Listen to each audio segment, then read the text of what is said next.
ரதியக்கா அடுப்படியில் இன்றைக்கி ரொம்ப குயிக்காக ஈஸியாகப்பா பட்டாணி கத்திரிக்காய் தொக்கு தான் அக்கா பண்ண போகிறேன். இது கிள்ளி மிளகாய் சாம்பார் பருப்பு குழம்புக்கு ரொம்ப ரொம்ப டேஸ்டியாக இருக்கும். நாங்கள் பருப்பு குழம்பு சொல்லுவோம். ரொம்ப டேஸ்டியாக சூப்பராக காரமாக ஸ்பைசியாக நல்லா டேஸ்டியாக இருக்கும். இது வந்து காஞ்ச பச்சை கலரில் காஞ்ச பட்டாணி தான் அக்கா ஊற வச்சு வச்சுருக்கேன். 5 விசில் வச்சுருக்கேன் அக்கா குக்கருக்கு. நல்லா இந்த மாதிரி வேக வச்சு வச்சுக்கோங்க. இந்த மாதிரி வேக வச்சு வச்சுட்டா போதும். அந்த தண்ணியை வேஸ்ட் பண்ணாமல் கொஞ்சம் தண்ணியோடு தான் அக்கா எடுத்து வச்சுருக்கேன். இப்போ எப்படி செய்வோம் பார்ப்போம். கத்திரிக்காய் ஒரு 2 கத்திரிக்காய். நம்ம வந்து இந்த பச்சை பட்டாணி வந்து இந்த காஞ்ச பட்டாணி ஊற வச்சது 2 கப்பு வச்சுருக்கிறேன் அக்கா. அவ்வளோதான். அது ஒரு 150 கிராம் இருக்கும். இப்போ ஒரு வடை சட்டியில் அக்கா 1 குழிக்கரண்டி ஆயில் ஊற்றிருக்கேன். எண்ணெய் காஞ்சிருச்சு. குட்டி குட்டியாக ஒரு 4 பச்சை மிளகாய் கீட்டி வச்சுருக்கேன். ஒரு 4 பல்லு பூண்டு பொடியாக நறுக்கி வச்சுருக்கேன். அதை போட்டுருவோம் ஃபஸ்ட்டு.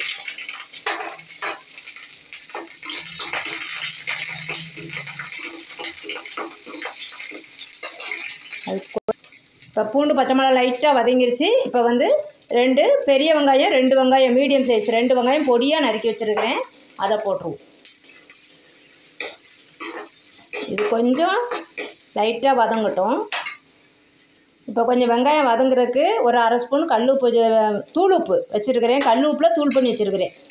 அதை வந்து போட்டு கொஞ்சம் வெங்காயம் கொஞ்சம் சீக்கிரம் வதங்கும். அதுக்கு தான் இது கொஞ்சம் அப்படி நல்லா வதங்கட்டும். நம்ம ஏற்கனவே பட்டாணியில் கொஞ்சம் கல் உப்பு ஒரு 1/2 ஸ்பூன் அதுவும் போட்டு வேக வச்சுருக்கிறேன். அதனால் இவ்வளோண்டு சால்ட்டு போதும். நீங்கள் சால்ட்டு உங்களுக்கு எவ்வளோ தேவையோ அதுக்கேற்ற மாதிரி போட்டுக்கோங்க. இப்போது ஆனியன் வதங்கினது போதும். ஒரு பெரிய தக்காளி பொடியாக கட் பண்ணி வச்சுருக்கேன். கொஞ்சோண்டு கறிவேப்பிலை இதை போட்டுருவோம். இது கொஞ்சம் நல்லா வதங்கட்டும். தக்காளி கொஞ்சம் வதங்கி நல்லா அந்த ஆனியனோடு சேரணும். இப்போ தக்காளி கொஞ்சம் வதங்கிருச்சு. இப்போ வந்து நம்ம அந்த 2 கத்திரிக்காய் நல்லா கீத்துக்கு தான் நைஸாக கட் பண்ணி வச்சுருக்கேன் அக்கா. அந்த 2 கத்திரிக்காய் போட்டு அது கொஞ்சம் பாதி அளவு வேகணும். அப்படி நல்லா எண்ணெயிலே வதக்கிக்கலாம். இன்னும் கொஞ்சம் ஆயில் தேவைப்பட்டால் நீங்கள் ஊற்றிக்கோங்க. நம்ம இப்போ இந்த ஸ்டேஜில் கத்திரிக்காய் கொஞ்சம் வதக்கி கொடுத்தாச்சு. இப்போ நம்ம அந்த பட்டாணி போட்டுடலாம். கொஞ்சோண்டு வாட்ரு ஒரு 1/2 கிளாஸ் அந்த பட்டாணியில் இருந்துச்சு. அதை வேஸ்ட் பண்ண வேணாம். இப்போ வந்து அக்கா வந்து சோம்பு பவுட்ரு ஒரு 1/4 ஸ்பூன் போடுறேன். வீட்டில் அரைச்சி வச்சதுப்பா. ஒரு 2 சிட்டிகை மஞ்சத்தூள்.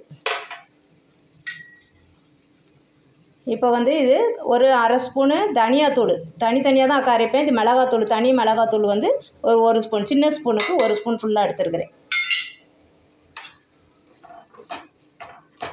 எல்லாத்தையும் போட்டு நல்லா வதக்கிட்டு எல்லாத்தையும் கலந்து அக்கா நல்லா வதக்கியிருக்கேன். இப்போ ஒரு குட்டி கிளாஸுக்கு ஒரு 1/4 கிளாஸ் வாட்ரு ஊற்றிட்டு நல்லா பிரட்டி கொஞ்சம் மூடி வச்சிடணும். ஒரு 20 செகண்ட் மூடி வச்சோம்னா அந்த கத்திரிக்காயும் அந்த பட்டாணியும் நல்லா சேர்ந்துடும்.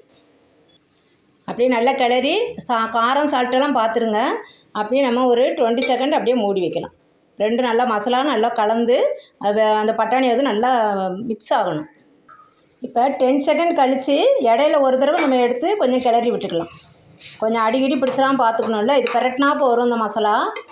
இந்த தொக்கு இப்படி தான் இருக்கும். நம்ம என்ன பண்ணணும், அப்படியே கிளறி விட்டு இன்னும் கொஞ்சம் மூடி வச்சா கொஞ்சம் நல்லா மசாலா சேர்ந்து நல்லாயிருக்கும் தொக்கு. அவ்வளோதான். இன்னும் ஒரு 10 செகண்ட். இப்போ அவ்வளோதான். தொக்கு ரெடி ஆயிடுச்சா பார்ப்போம். ரெடி. அவ்வளோதான். நம்ம சால்ட்டு அக்கா போட்டது எங்கள் வீட்டுக்கு காரம் சால்ட்டு எல்லாம் கரெக்டாக இருக்குப்பா. நீங்களும் அதே மாதிரி பார்த்துக்கோங்க. இப்போ தொக்கு ரெடி ஆயிடுச்சு. இப்போ குயிக்காக ஈஸியாக டேஸ்டியாக இந்த பட்டாணி கத்திரிக்காய் தொக்கு செஞ்சு பருப்பு குழம்பு வச்சு சாப்பிட்டு பாருங்கள். அக்கா சொல்கிறேன் அவ்வளோ டேஸ்டியாக இருக்கும். இப்போ செஞ்ச உடனே அக்காவுக்கு சாப்பாடு போட்டுறணும் போல் இருக்குது. அந்த மாதிரி அவ்வளோ டேஸ்டியாக இருக்கும்.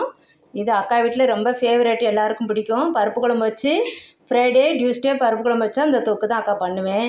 இதை செஞ்சு பார்த்துட்டு அக்கா கமெண்டில் எப்படி இருந்துச்சுன்னு சொல்லுங்கள். ரொம்ப ரொம்ப ரொம்ப ரொம்ப டேஸ்டியாக இருக்கும்.